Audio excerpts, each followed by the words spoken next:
This is another re-edit from a video we did a year ago when we were in the Keys in Florida. And this is Jim and Christy's custom built teardrop that is absolutely gorgeous. Check it out. Hi, I'm Rick. And I'm Sharon. And we are Cargo On. Cargo Conversion Building Camp. If you want to see some really cool cargo camper conversions, hear from the builders, see some tours, and see some places we've camped and some crazy adventures, then you are definitely on the right channel.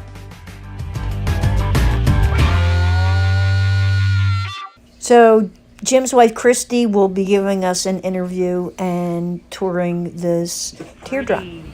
Now he made all this. Yep. Yep, he did. Is that a refrigerator down there? It is. So we put it on a little refrigerator or freezer. You never both at the same time. But refrigerator. So we cut that. All hooked up to the solar panel. Stereo system.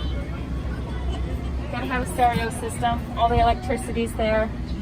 Keep all our appliances in here. Keep all our kind of our food in the little kitchen bag. Stabilizers are a must. We used to not have them on there and it was a little wobbly at night, but the stabilizers made all the difference in the world. Now we don't move at all. And then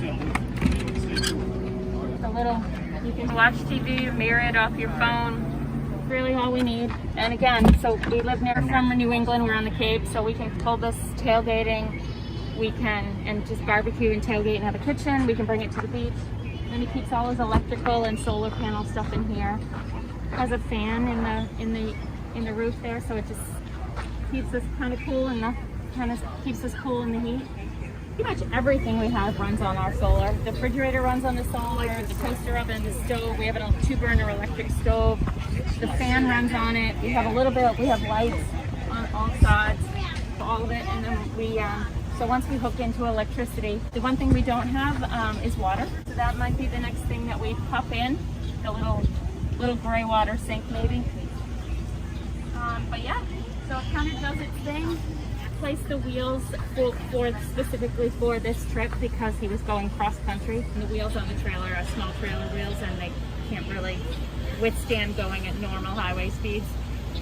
They get too hot. So he upgraded the whole axle and new wheels. Redid the axle.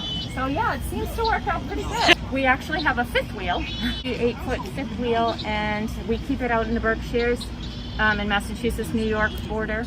And so it opens on May 1st. So his goal is to get there on May 1st, park this next to the big 38-foot 5th. Usually he unhooks it anywhere he wants and he can pick it up from the front and just move it around. You can just turn it.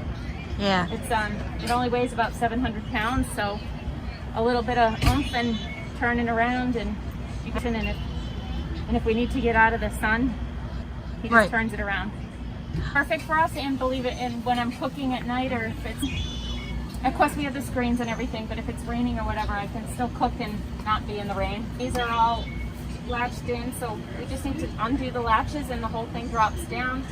But he custom built all the cabinets, the countertop, pretty much everything. Or he had to make his own drawer, kind of fit everything in. So yeah, it's a fun little thing to do. So in talking to Jim and Christy, I was shocked to realize this teardrop is 10 years old. I thought it was brand new. I had no idea it was 10 years old. The other fascinating thing was Rick and I just sat in our campsite and just watched heads turning every time they walked by this teardrop. And so many people wanted to come up to him and talk to him about it. And it's just a real eye catcher. Jim, you really did a good job on it. Jim and Christy, thank you so much for the tour, the interview, and allowing us to put this on YouTube. That's a wrap, everyone. You know what to do if you like this video. You all come back now, you hear?